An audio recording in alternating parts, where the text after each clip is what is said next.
Boa noite, 1º de fevereiro de 2022.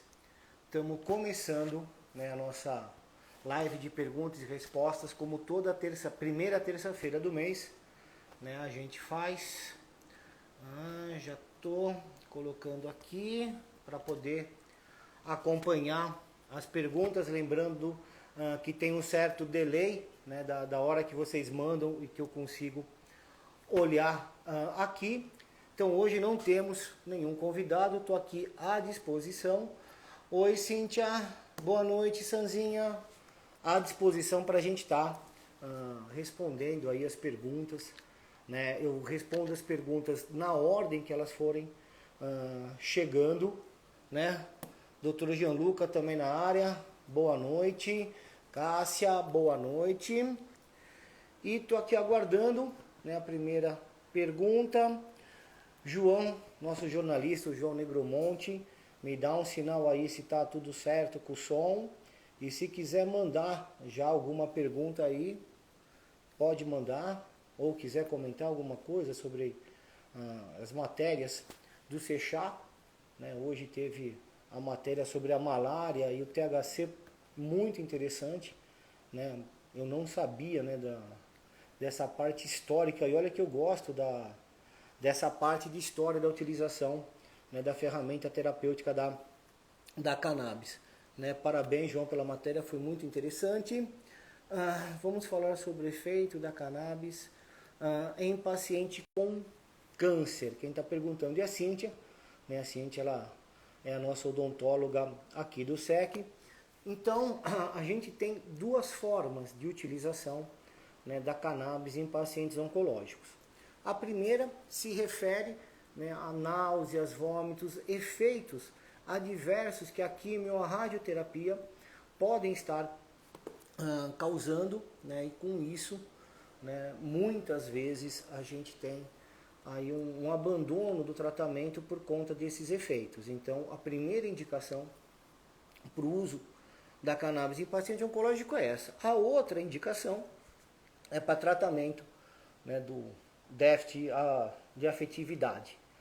Quando você recebe o diagnóstico de uma doença oncológica, aquilo parece tudo menos um diagnóstico.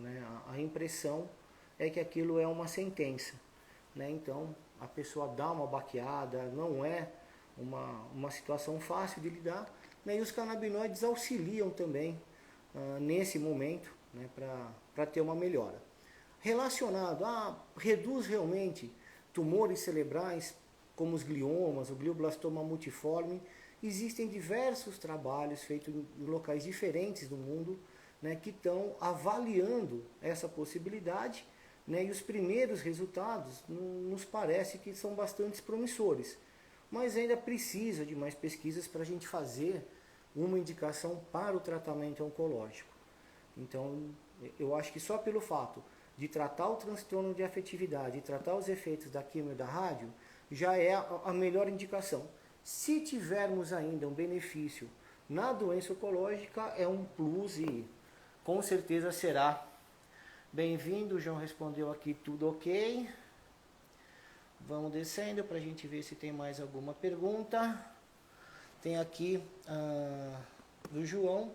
Semana passada, J. Ponsgrow perguntou: hiperidose me atrapalha muito para dormir, mas quando vaporizo o THC ajuda bastante. Por que isso acontece? Bem, primeiro, a hiperidrose é quando você tem uma sudorese excessiva, principalmente em alguma região do corpo. Na maioria das vezes é na região palmar ou plantar, mas pode acontecer em qualquer área do corpo.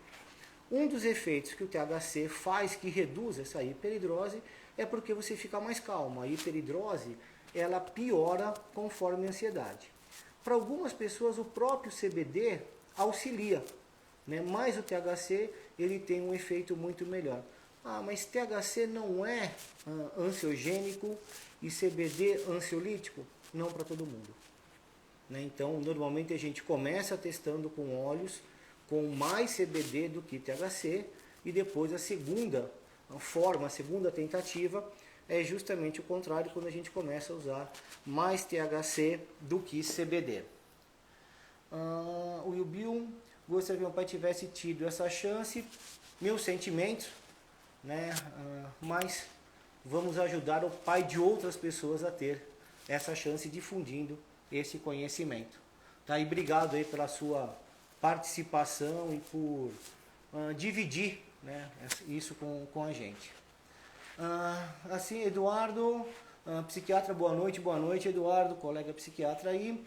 Pedro, há evidências que a cannabis iniba a angiogênese, formação, inibir a angiogênese. Cíntia, me explica melhor, né, essa pergunta, eu não consegui entender essa questão de inibição da angiogênese, tá? Que aí eu já te respondo. Vamos lá. Cânhamo BR, boa noite. Macanode, boa noite a todos, boa noite, maravilhosa oportunidade, obrigado, eu que agradeço. Willy Bill, só para facilitar e sorrir. Gente, ajuda o sistema imunológico e emocional. Verdade, né? Até uma coisa relativamente uma coisa engraçada, né? Se alguém quiser depois dar uma procurada no YouTube, é um post muito antigo, né? Que é dar um tapa na pantera. Né? É um vídeo, né, que é feito por uma professora de teatro e seus alunos, onde ela interpreta, né, uma senhora que faz uso da cannabis. E, dado o momento do vídeo, né, muito interessante, que ela fala que nos últimos 30 anos ela fumou cannabis todos os dias da vida dela. E que toda vez que ela fuma, ela dá risada. Então, nos últimos 30 anos, ela sorriu.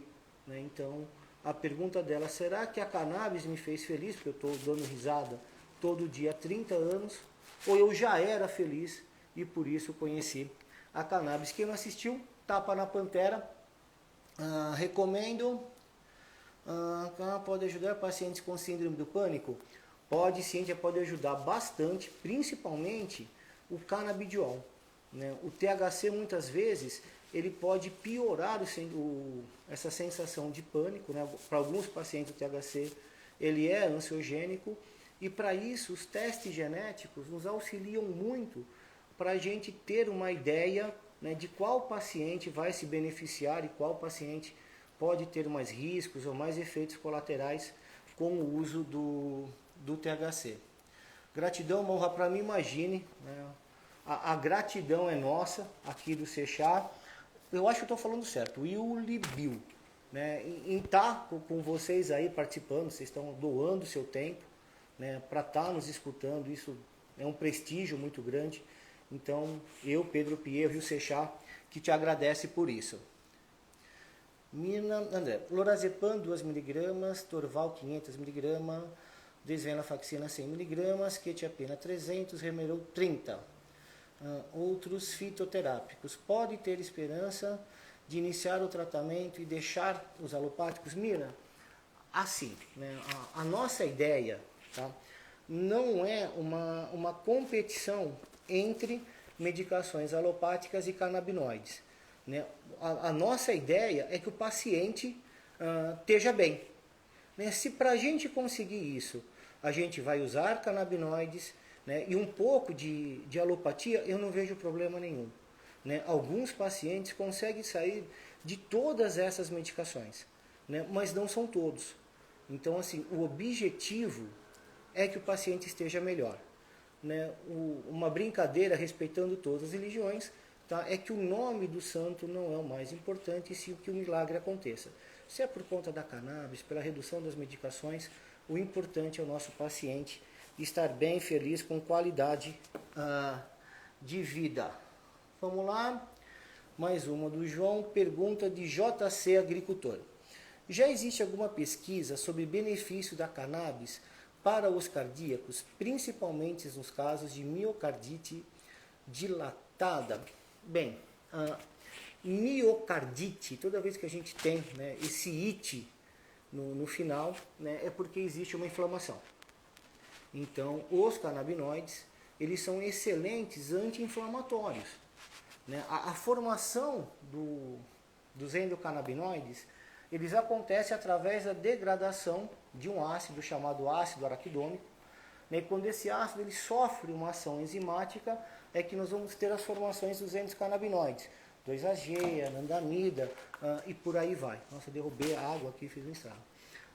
E esse mesmo ácido araquidônico, né, quando ele sofre uma ação de outras enzimas, né, como a NAT e a NAP, ele vai formar uma classe chamada eicosanoides, que são agentes pró-inflamatórios.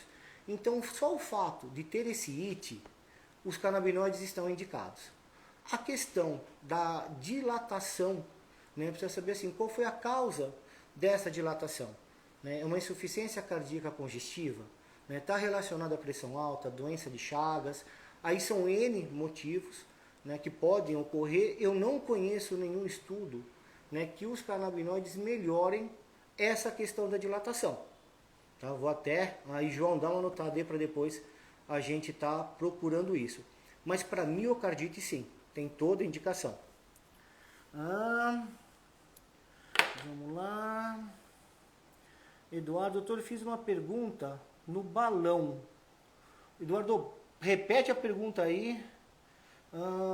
Se puder responder no balão. Eu não entendi o que é isso, mas repete a pergunta aqui no chat, Eduardo, que eu já te respondo.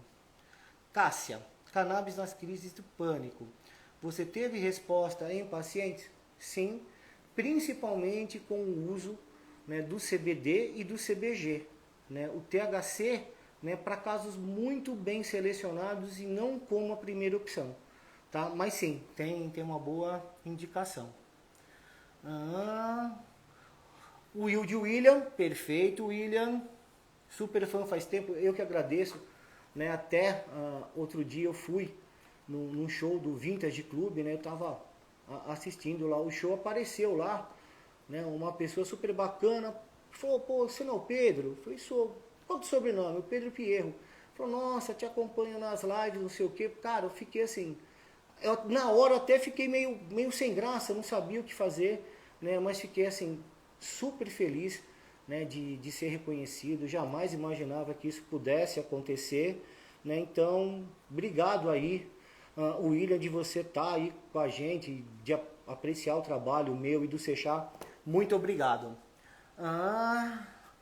Cíntia, eu li que a cannabis, através da ativação dos receptores CB1 e CB2, resultam no aumento das mortes das células tumorais.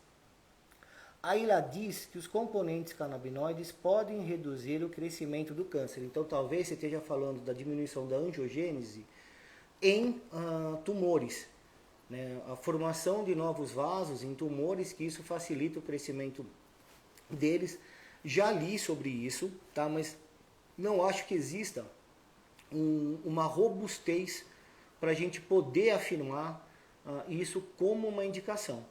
Eu acho que só a indicação, né, pelos transtornos de afetividade e pelos efeitos do tratamento, seja da quimio ou da rádio, já é uma indicação. Se porventura, né, tiver essa diminuição da angiogênese nos tumores, que vão ter a diminuição tumoral, puta, que legal, que ótimo, que bacana, que bom, mas é um plus.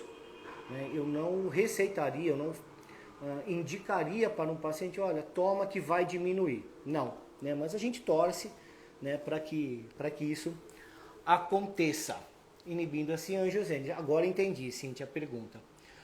Boa noite, prazer em participar.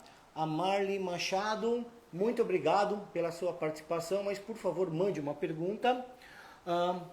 Macanode. Quero pesquisar cannabis medicinal do ponto de vista químico, com as lentas liberações por lei em alguns estados. Você acredita que as pesquisas comecem a aumentar? Existem muitas coisas a saber. Concordo, eu acho que você estudar, você colocar à prova aquilo que está acontecendo é o melhor caminho para você ter uma educação e melhorar as indicações e as respostas. A PL 399/2015, né, ela fala da produção, né, de cannabis para fins de pesquisas, né, para fins industriais e para fins medicinais. Né, porque hoje o maior gargalo é você ter acesso ao óleo, para que você possa fazer alguma pesquisa. Então, bacana que você queira participar do ponto de vista químico, eu acho isso super interessante, eu acho que isso precisa existir, né, e Semana passada conversei com o deputado Caio França, mas que em São Paulo, né, o que eles estão propondo é a distribuição para o SUS, né, e não teve assim alguma coisa relacionada à pesquisa. Marco de Paula, boa noite. O tratamento para fibromialgia pode ser feito com dosagem preponderante de THC e apenas um pouco de CBD? O ideal seria uma concentração na proporção 1:1.